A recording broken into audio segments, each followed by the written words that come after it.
உடல் உறுப்புகள் எல்லாம் சேர்ந்தாதான் ஒரு மனிதனாக இருக்கும். தலை இருக்குது, காது இருக்குது, கண் இருக்குது, வாய் இருக்குது, மூக்கு இருக்குது, கை கால்லாம் இருக்குது. இல்லை இதுதான் முக்கியம், எனக்கு கண் இருந்தால் போகிறோம், இல்லை தலைமட்டம் இருந்தால் போகிறோம் அப்படின்னா அது இல்லை. உள்ள மூளையும் இருக்கணும். அதனால் இந்த எல்லா விஷயமும் சேர்ந்து இருக்கணும்.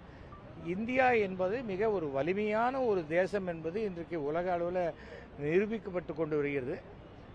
நான் எப்போவுமே சொல்கிறது, east or west our India is best, north or south our Tamil Nadu is the best. தமிழ்நாட்டை போல ஒரு சிறந்த மாநிலம் கிடையாது. இந்த மாநிலத்துக்குள்ளேயே இருந்துக்கிட்டு நம்ம தமிழ்நாட்டை பற்றி தவறாக பேசுவார்கள். மற்ற மாநிலத்துக்கு போய் ஒரு வாரம் இருந்துட்டு வந்தால் அப்புறம் தெரியும். ஒரு டிக்கெட்டு வாங்கி கன்ஃபார்ம் ஆனால் கூட அந்த ட்ரெயினில் அந்த சீட்டு உங்களுக்கு உண்டா இல்லையாங்கிறது நீங்கள் இந்த ஆந்திராவை தாண்டி ட்ரெயின் போகும்போது தான் உங்களுக்கு அது தெரியும். அந்த மாதிரி ஒரு டிசிப்ளின்டு ஒரு மாநிலமாக தமிழ்நாடு இருக்கிறது. இது ரொம்ப பெருமைக்குரிய ஒரு விஷயமாக இருக்கிறது. Okay pass. பீகார் மாநில தேர்தல் பிரச்சாரத்துல நீங்க சொன்னீங்க தமிழ்நாடு சிறந்த மாநிலம் சொல்றீங்க. ஆனா பிரதமர் மோடி என்ன சொல்றாருன்னா, பீகாரினுடைய தொழிலாளர்களை தமிழ்நாட்டில் துன்புறுத்துறாங்க அப்படிங்கிற மாதிரி அவர் பேசியிருக்காரு. அதான் சிறந்த மாநிலமாக தான் பீகார் இருக்கு. எதுக்கு அவங்க தமிழ்நாட்டுக்கு வேலைக்கு வரணும்? அவ்வளோ சிறந்த மாநிலமாக இருந்தால் தமிழ்நாட்டில் இருக்கிறவங்கலாம் கூட்டு போய் பீகாரில் வேலைக்கு கொடுக்கலாமே.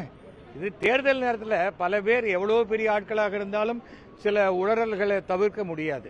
அது எல்லாத்துக்கும் நம்ம பதில் சொல்லணும்னு அவசியமே கிடையாது.